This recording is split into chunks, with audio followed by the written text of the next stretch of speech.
VVPAT machine से आपको परिचित करवाया जा रहा है। यह वीवीपैट मशीन आपको इस प्रकार के एक बॉक्स में मिलेगी। आपको ये ध्यान रखना है कि ये जो बॉक्स आपको मिले इसे आप पैक ही रखें। यदि आप सामग्री लेते समय बीयू और सीयू इनको यदि जांच करना चाहते हैं तो कृपया इन दोनों को ही जांच करें। भूलकर भी किसी भी स्थिति में आप वीवीपैट मशीन को सामग्री लेते समय टेस्ट ना करें। कृपया इस बात का ध्यान दें, वीवीपैट मशीन का पहली बार प्रयोग मॉकपोल के समय ही किया जाना है। यदि आप इस मशीन को बस में ले जा रहे हैं आवागमन के लिए तो ध्यान रखें कि इसे आपको सीधे ही रखना है। इस मशीन को यदि आप ऐसे रखते हैं या किसी भी तरीके से ये रखते हैं तो हो सकता है कि इसमें कुछ दिक्कत खड़ी हो जाए। जो महत्वपूर्ण चीज़ है वो यह है कि इस वीवीपैट मशीन को जब आप परिवहन करें तो इसका एक स्विच इसके पीछे लगा हुआ है। ये स्विच मैं आपको दिखा रहा हूँ। ये जो स्विच है ये स्विच हॉरिजेंटल मतलब आड़ा होना चाहिए। यह स्विच केवल तभी खड़ा होगा जब आप मॉकपोल के दौरान इस मशीन का उपयोग करते हैं।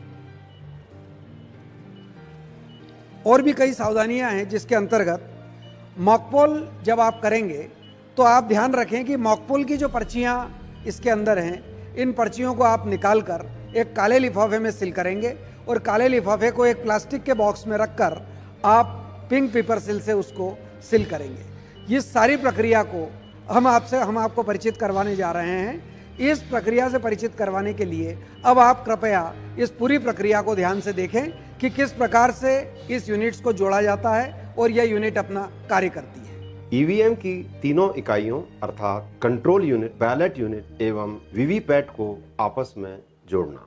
सर्वप्रथम ईवीएम की तीनों इकाइयों अर्थात कंट्रोल यूनिट, बैलेट यूनिट एवं वीवीपैट को उनके नियत स्थानों पर रख दें।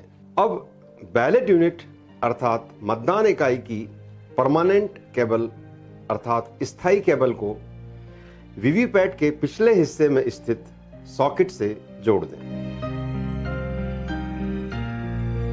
इसी प्रकार वीवीपैट की स्थायी केबल को कंट्रोल यूनिट अर्थात नियंत्रण इकाई के पिछले भाग में स्थित सॉकेट से जोड़ दें। अब वीवीपैट के पिछले हिस्से में स्थित ट्रांसपोर्टेशन स्विच को हॉरिजेंटल अर्थात आड़ी स्थिति से वर्टिकल अर्थात खड़ी स्थिति में ले आएं, जिससे कि वीवीपैट फंक्शनल मोड में आ जाएगी। इसके पश्चात कंट्रोल यूनिट के ऑन ऑफ स्विच को ऑन कर दें।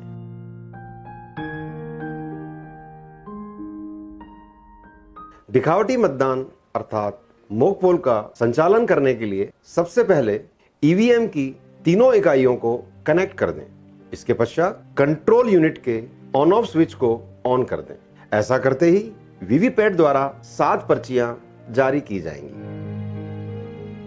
अब कंट्रोल यूनिट में बैलेट बटन दबाकर बारी बारी से सभी मतदान अभिकर्ताओं को उनके मनपसंद अभ्यर्थी को मत देने के लिए कहें। दिखावटी मतदान के दौरान सभी नीले बटन को चेक करने के लिए नोटा सहित प्रत्येक अभ्यर्थी को वोट डाला जाना चाहिए।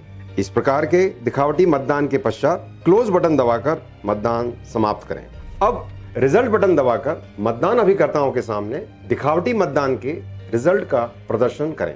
दिखावटी मतदान के रिजल्ट से मतदान अभिकर्ताओं के संतुष्ट होने के उपरांत कंट्रोल यूनिट में क्लियर बटन दबाकर दिखावटी मतदान के सभी वोटों को मिटाकर मशीन को खाली कर दें। इसके पश्चात दिखावटी मतदान का प्रमाण पत्र तैयार करें। दिखावटी मतदान के प्रमाण पत्र पर हस्ताक्षर करने से पूर्व ईवीएम को क्लियर करना न भूलें। दिखावटी मतदान के दौरान वीवीपैट द्वारा जारी की गई पर्चियों को ड्रॉप बॉक्स से निकाल लें। उन्हें गिनकर दिए गए काले रंग के लिफाफे में रखने के पश्चात सील करें एवं इस काले रंग के लिफाफे को दिए गए प्लास्टिक के बॉक्स में रखकर पिंक कलर की सील से सील करें।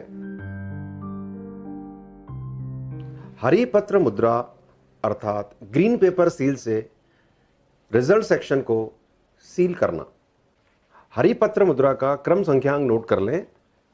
वह हरी पत्र मुद्रा के सफेद हिस्से पर पीठासीन अधिकारी व सभी उपस्थित मतदान अभिकर्ता हस्ताक्षर करें। अब कंट्रोल यूनिट के रिजल्ट सेक्शन के आंतरिक द्वार में स्थित फ्रेम में हरी पत्र मुद्रा को इस तरह डालें कि इसका हरा भाग छेद में से बाहर दिखाई दे। इसके पश्चात आंतरिक द्वार को इस तरह से बंद करें कि हरी पत्र मुद्रा के दोनों छोर बाहर निकले रहें। इसके बाद आंतरिक द्वार को स्पेशल एड्रेस टैग की मदद से इस तरह सील करें कि क्लोज बटन अच्छी तरह दिखता रहे।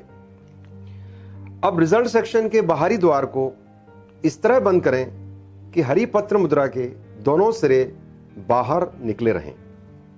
अंत में रिजल्ट सेक्शन के बाहरी द्वार को एड्रेस टैग का इस्तेमाल कर सील करें।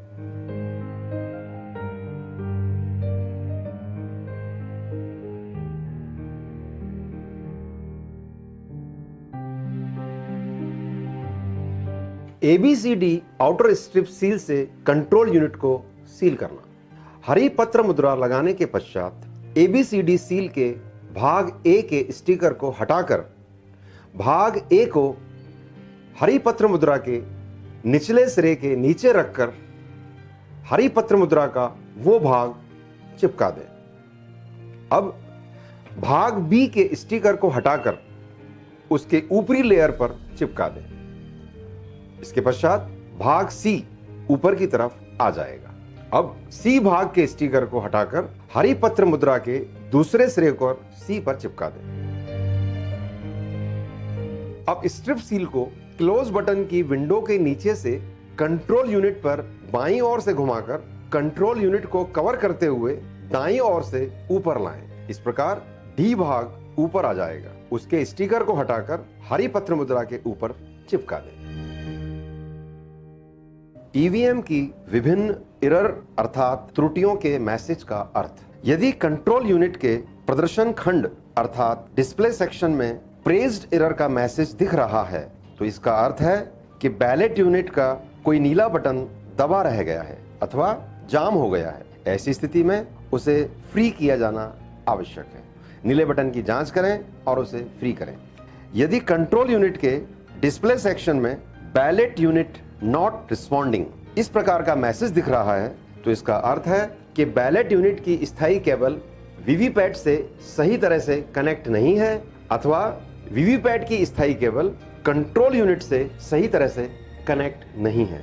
इन दोनों की जांच की जानी आवश्यक है। कंट्रोल यूनिट के डिस्प्ले सेक्शन में वीवीपैट नॉट रिस्पॉन्डिंग इस प्रकार का मैसेज आ रहा है तो इसका अर्थ है कि वीवीपैट के पिछले हिस्से में स्थित ट्रांसपोर्टेशन स्विच आड़ी स्थिति में है अर्थात हॉरिजॉन्टल स्थिति में है। इसे वर्टिकल स्थिति में लाया जाना आवश्यक है अर्थात खड़ी स्थिति में लाया जाना आवश्यक है जिससे वीवीपैट कार्य करना प्रारंभ कर देगा। अभी आपने ईवीएम और वीवीपैट प्रक्रिया का किस प्रकार से संचालन होता है यह आपने देखा है।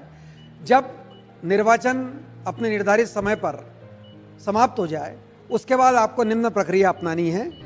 आपको कंट्रोल यूनिट में क्लोज बटन को दबाना है। क्लोज बटन को दबाने के पश्चात आपको कंट्रोल यूनिट का यह स्विच ऑफ कर देना है। इसके ऑफ करने के बाद आप वीवीपैट की मशीन का यह बटन जो हमने प्रारंभ में खड़ा किया था उसे हम फिर से आड़ा मतलब हॉरिजॉन्टल कर देंगे। इसके पश्चात सभी मशीनों को इनके निर्धारित बॉक्स में रखें और सील कर दें।